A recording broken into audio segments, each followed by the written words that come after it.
மீறி நிறைய கஷ்டப்படுறேன் தானே. எனக்கு புரியுதுப்பா. ஆனா இப்படி எல்லாம் நடந்துச்சுன்னு உன்கிட்ட சொல்றேன், அவ்வளவுதான். சரி சரி, நீ ஏதோ யோசிச்சுட்டு இருக்காத. நான் ஏதாவது முயற்சி பண்ணி திவ்யாவை சந்தோஷப்படுத்துறதுக்கு ட்ரை பண்றேன். அதெல்லாம் ஒண்ணு வேணாம். எப்பவும் போல 4 மண் விளக்கு வாங்கிட்டு வந்தா அதுவே போதும். நம்ம தீபாவளிய கொண்டாடிடலாம். அடுத்த நாள் காலையில தீபாவளி. அஞ்சனா வீட்ல ஒரே பரபரப்பா இருக்கு. பெரிய பெரிய விளக்குகள், பட்டாசு பெட்டின்னு ஒரே அமர்க்கலமா இருக்கு. அம்மா பாருங்க, நான் என் ஃப்ரெண்ட்ஸ் கூட சேர்ந்து பெரிய பெரிய ராக்கெட் வெடிக்க போறேன். அஞ்சனா, அதெல்லாம் அப்புறம் பண்ணலாம். முதல்ல பூஜை அறையில விளக்கேத்தி சாமி கும்பிடணும், சரியா? ஐயோ அம்மா, தீபாவளினா முதல்ல பட்டாசு வெடிக்கணும், அதுக்கப்புறம் தான் இதெல்லாம். தீபாவளினா முதல்ல விளக்கேத்தி சாமி கும்பிடணும் தங்கம், அப்புறம் தான் பட்டாசு எல்லாம்.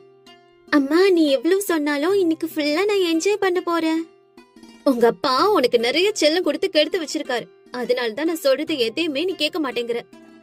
இன்னைக்கு எல்லாரும் என்னையே பாக்குற மாதிரி நான் பட்டாசு வெடிப்பேன், அதுவும் அந்த திவ்யா. அஞ்சனா, என்ன இது?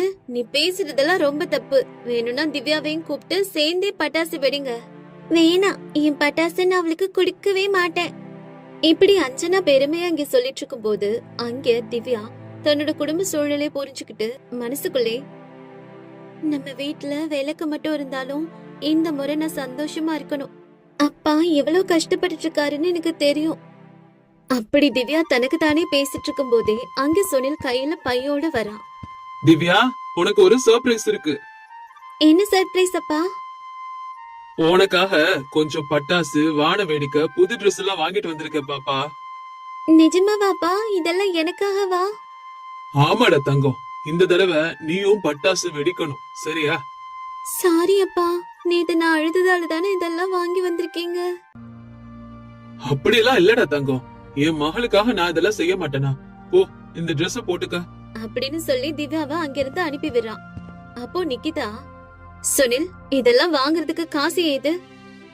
அது கொஞ்சம் பழைய பொருட்களா இருந்துச்சு நிக்கிதா, அதெல்லாம் வித்துட்டேன். திவ்யாவோட சந்தோஷத்தை நீ பாத்தியா? அதெல்லாம் சரிதான், ஆனா நம்ம திவ்யாவுக்கு எல்லாமே சொல்லி வளர்க்கணும் சுனில். விடுமா, சின்ன பொண்ணு அவ. அவளுக்கும் எல்லாரும் மாதிரி தீபாவளி கொண்டாடணும்னு ஆசை இருக்கும்ல. அதுவும் உண்மைதான் சுனில்.